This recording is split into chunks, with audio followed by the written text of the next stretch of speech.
이 영상은 정말 큰 분노를 불러일으킬 수 있습니다. 혹시나 분노 조절이 힘드신 분들은 눈 감고 볼륨을 0으로 한 후 시청해 주시면 감사하겠습니다. 안녕하세요, 숯불이 짬뽕 알뜰세트입니다. 2010년 서울 신정동 다세대 주택에 들어가 아이들 앞에서 아버지를 살해한 미친놈이 있었는데요. 한 달여간 숨어 있다가 결국 경찰에 잡혀서 압송되는 범인은 왜 하필 그 가족이었냐 하는 질문에 나 자신은 이렇게 비참하게 살아가는데 다른 사람들이 행복하게 살아가는 모습이 너무나 저와 비교돼가지고 라고 대답을 합니다. 집안에서 웃음소리가 들리자 말 그대로 행복해 보였다는 이유 하나로 한 가족을 몰살시키려 했던 건데요. 이번엔 이렇게 개인적으로 가장 분노했던 우리나라 사건들 탑3를 모아봤습니다. 그럼 한번 볼까요? 첫 번째는 공기총 살인사건입니다. 2009년 6월 4일 48세 남성 이기훈이 광주에서 만취한 채 운전을 하다가 횡단보도를 건너던 초등학생을 치는 사건이 발생합니다. 사고 즉시 이 씨는 우선 병원에 아이를 데려갔다고 하는데요. 종합병원 응급실에 데려가서는 지금 MRI 촬영이 가능하냐 하는 질문만 하고 안 된다는 이야기를 듣자 그냥 바로 병원에서 2분 만에 아이와 함께 나왔다고 합니다. 그리고 이 씨는 정군의 부모에게 연락을 하거나 집으로 데려가지 않았고 다시 자신의 차에 태워 전남 담양 고서면에서 유괴 살해 후 19km가량 떨어진 계곡에 시신까지 유기했는데요. 정군은 유괴되는 동안 도심에서 떨어진 깊은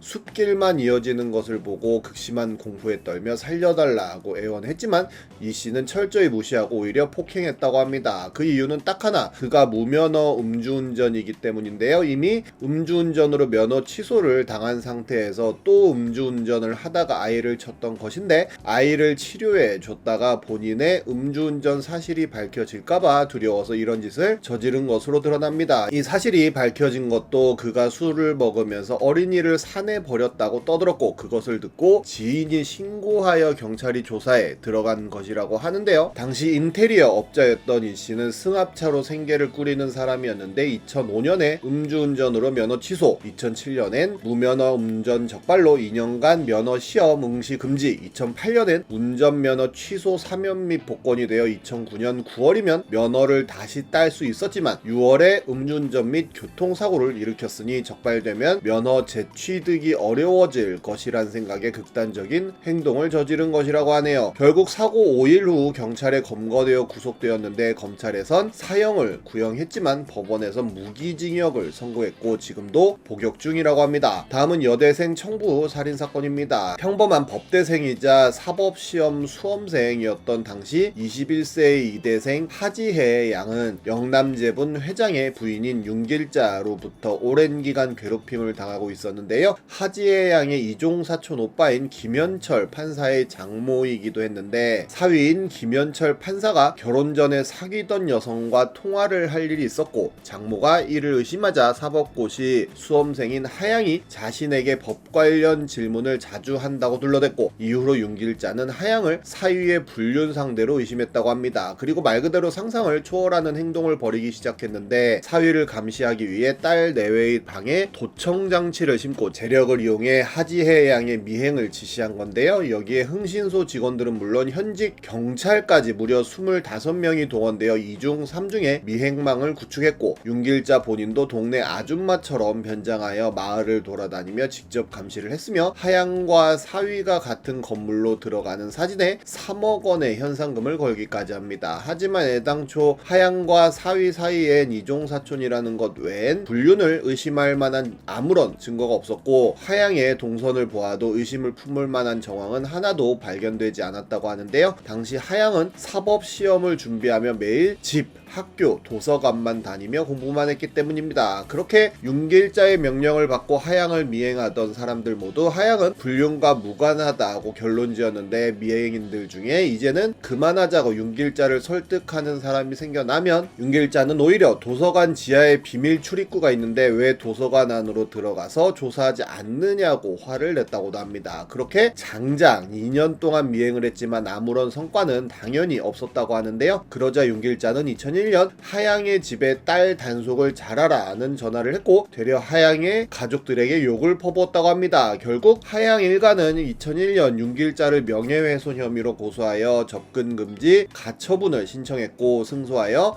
윤길자와 그 미행인들에 대한 접근 금지 명령을 받아내게 됩니다. 점점 본인에게 소송이 불리하게 돌아가자 윤길자는 친정 조카인 윤남신에게 살인을 청구하게 되는데요. 결국 2002년 3월 6일 수영장에 가던 하양은 윤남신과 그의 친구인 김용기에게 납치를 당하게 되었고 윤남신과 김용기는 하양을 살해한 후 윤길자에게 범행 성공을 보고했다고 합니다. 윤길자는 그들에게 거액을 주고 출국시킨 후 성형수술 비용까지 대줬다고 하는데요. 딸이 집에 오지 않자 아버지가 수소문한 끝에 딸이 납치되는 장면이 촬영된 CCTV 영상을 확보하였고 경찰이 수사를 요청하여 수사 시작 일주일 만에 하남시 검단산에서 참혹한 시신으로 하양은 발견되었다고 합니다. 당시 윤남신과 김용기는 각각 베트남과 홍콩으로 도주한 상태여서 잡기가 쉽지 않았지만 하양의 부친이 직접 베트남으로 출국해 현지 경찰과 교민사회, 인터폴과의 공조 요청, 사비로 현상금을 걸고 추적하는 등 사력을 다한 끝에 중국에서 제보 전화를 받아냈고 이를 토대로 중국에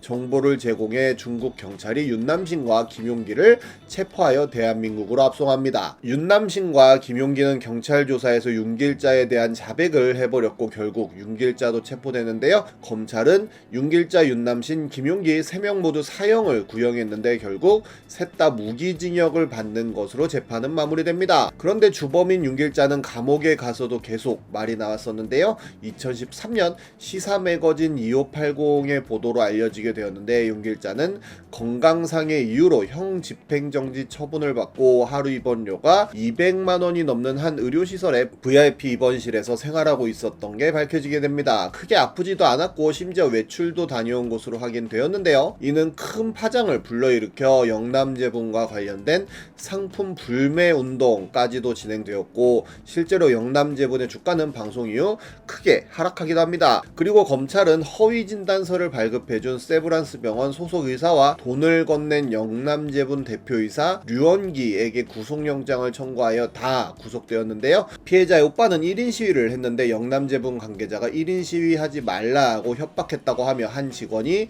부모 관리도 못한 놈이라고 폭언하고 어머니에게도 자식 관리 제대로 못해 지혜가 죽은 거 아니냐고 비하도 했다고 하네요. 허위 진단서를 써준 박병우 교수는 충격적이게도 심평원의 진료심사평가위원이었다고 하는데 국감 끝에 작년 10월 24일 해임되었다고도 합니다. 영남제부는 한탑으로 이름을 바꾸고 지금도 장사를 잘하고 있다고 합니다. 다음은 단역배우 자살 사건입니다. 2004년 20대 초반이었던 언니와 동생은 단역배우 알바를 갔는데 언니는 당시 보조 출연자 반장 12명에게 40여 차례의 성폭행 및 성추행을 당했고 사건 이후 바로 서울 영등포 경찰서에 이들을 고소했다고 합니다. 하지만 담당 경찰관들은 피해자에게 가해자의 성기를 그리라고 하는가 하면 어설픈 칸막이 하나만 두고 가해자들과 대면 질의를 하고 폭언과 성희롱을 하는 등 끔찍한 2차 가해를 저질렀다고 하는데요. 심지어 재판 과정에서 가해자들이 집에 불을 지르고 가족들을 살해하겠다는 식의 협박을 했으며 그 협박에 이기지 못해 2005년 고소를 취하했다고 합니다. 그리고 언니는 2009년 8월 28일 건물 옥상에서 극단적 선택을 하는데요. 그리고 장례를 치른 후 언니에게 단역배우 알바를 같이 가자고 했던 동생 역시 언니와 같은 방식으로 극단적인 선택을 합니다. 그리고 2달 후 두 딸의 잇따른 비보에 충격을 받은 아버지 양모씨가 뇌출혈로 세상을 떠나게 되는데요. 가족 중 유일한 생존자인 어머니 장현록은 하루하루를 약으로 버티면서 간신히 살아가고 있는 비참한 신세에 빠졌고 가해자 대다수는 계속 관련 업계에서 일을 해왔다고 합니다. 그리고 어머니가 성폭행 가해자로 지목된 보조 출연자 관리업체 직원 등 12명을 상대로 낸 손해배상 청구 소송에서 법원은 원고 패소로 판결하는데요. 법원은 증인들의 증언과 당사자 본인 신문 결과 등에 따르면 언니가 강제추행 등의 성폭행을 당했다고 볼 여지가 있다고 판단했다며 그 근거로 언니가 생존 전에 쓴 일기장 등을 검토해 언니가 성폭행을 당하지 않았으면서 단순히 피해 과대망상으로 일기를 작성했다고 보이지 않는다고 밝혔지만, 설령 언니의 주장과 같이 성폭행을 당했더라도 사건의 소는 성폭행을 당했다고 한 때로부터 약 9년 6개월, 자살한 때로부터 4년 6개월이 지나서 제기되었다며 민법이 규정하고 있는 3년의 소멸시효가 지나서 제기됐으므로 받아들일 수 없다는 판단을 했다고 합니다. 결국 피해자 어머니인 장현록은 가해자의 실명을 노출하고 1인 시위를 했었는데, 이로 인해 신상이 드러난 가해자들은 자신들이 직장에서 쫓겨났다며 피해자 어머니를 고소하게 됐는데요. 하지만 재판부는 피해자 어머니 장현록의 손을 들어주면서 가해자들은 재판에서 패소했으며, 오히려 재판부에서 장현록에게 공권력의 실패이며 가해자들에게 죄를 묻지 못한 것에 대한 사과의 뜻을 담은 판결을 내렸다고 이야기합니다. 2020년엔 이 사건의 가해자들이 여전히 드라마에서 보조 출연 관리자로 활동하고 있다는 정황이 나와 연애는 귀찮지만 외로운 건 싫어 팀의 항의가 발생하자 MBC 플러스 측에서 해당 당사자들과 계약을 해지했으며, 2023년 5월엔 MBC 드라마 연인에 이 사건의 가해자가 출연했다며 드라마 연인 불시청 운동을 하기도 했는데, MBC에선 해당자의 제작 현장 접근을 금지했다고 하네요. 그리고 작년 12월 26일 어머니는 단역배우 집단 성폭행 사건에 대한 청문회 및 특검 요청에 관한 청원을 올렸는데요. 더보기로 해당 청원 링크 올릴 테니 관심 있으신 분들은 청원에 한번 들어가 보시면 좋을 것 같네요. 지금까지 소프리 짬뽕 알뜰 세트였습니다.